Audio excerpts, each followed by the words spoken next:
Now, the easiest way to write on something was to take a nail and just to engrave it on a stone or something like this. But stone sometimes can be too heavy. So another way to write was to take ink. Yes, you can take some egg yolk and mix it with ash from the bonfire, with charcoal, and with this you can make ink. Okay, and because you remember they had no papers, paper was just invented in China but was not here. Papyrus paper was used for scrolls or legal documents, but it was too expensive. So if you want to send something like, go and get me this from the grocery shop, you take a piece of pottery and you write on it. Now, over there they found hundreds of those pottery shards with writing on it. And that's the incredible thing about Masada. You can still read what was written on those pottery shards.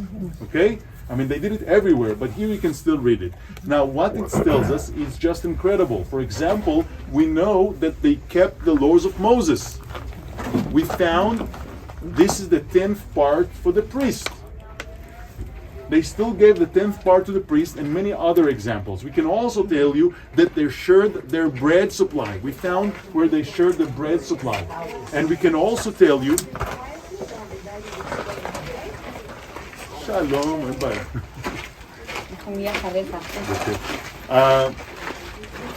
And one of the things they were found over there, it's what Yigael Yadin, the chief of the archaeologists, considered to be the most electrified find that was found on Masada. The most electrified find that was found.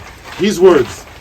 Now, he didn't say that those are the lots that was used to decide who's the last person to kill the other 10. He asked, okay? Many people criticized Yadin for that. He asked, is it possible that those are the 10 lots that was used to decide who's the last person to kill the others? And why is that? Because all 10 came from the same vessel. All written by the same ink. All written by the same handwrite.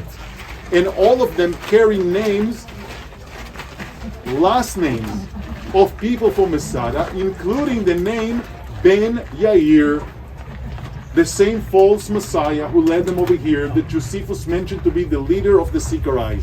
So we got the name of the leader, 10 pottery shards. So is it possible that those are the 10 lots that were used to decide who's the last person to kill the other?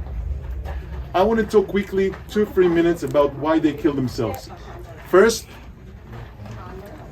in the movie we heard the speech of Ben Yair. Let us wife die before they've been defiled. Okay? So I'm sorry to tell you, but Ben Yair never said those words. Okay? And it doesn't mean that Josephus was a liar.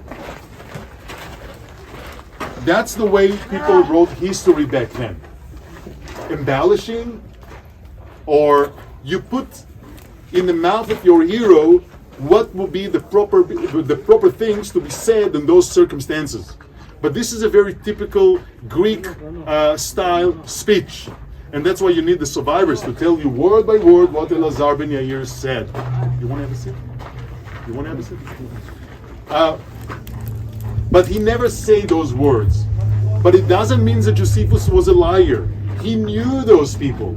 He knew the way their minds thinks. And he published his book only a few years after the events. So why they killed themselves?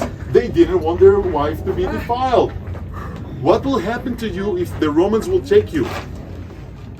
The slaves are the price for the soldiers. I wasn't planning about them being here.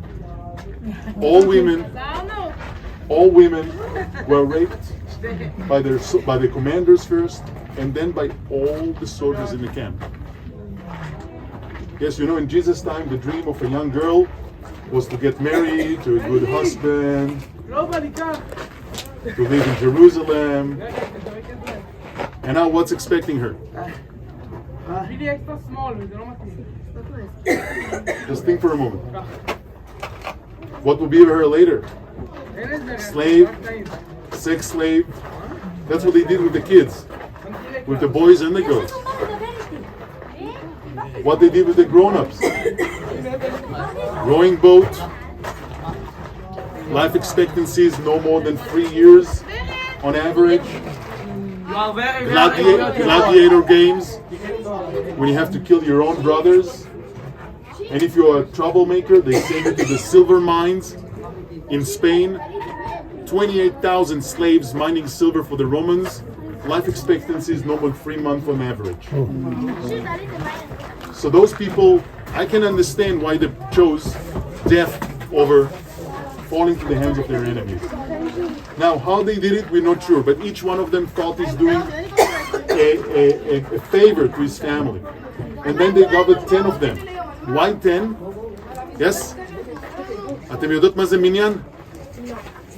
מניין בבית כנסת. כמה אנשים זה? 10. 10? רגע, הקבוצה שלי הלכה לך לאיבוד, בואו, נו. תקשיב מהקבוצה הלכה. אני הלך לאיבוד? מימי!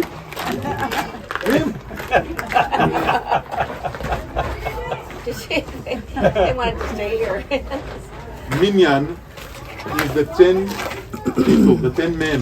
It's a small congregation of Israel. And there is a ancient prayer called Kaddish. You heard about the Kaddish prayer? That's what you pray for the dead people. It's the same structure, very similar to the Lord's Prayer. And you need 10 men to pray over the dead people. So maybe that's the reason they chose men 10 to kill the others, and maybe by using this lot, chose one person to kill the other 9, and the last person set a fire in the corners and killed himself. Okay? So, Josephus wrote the next morning when the Romans came over here, first they thought it's going to be an ambush. Yeah, that's happened on the last night when they lost all hope.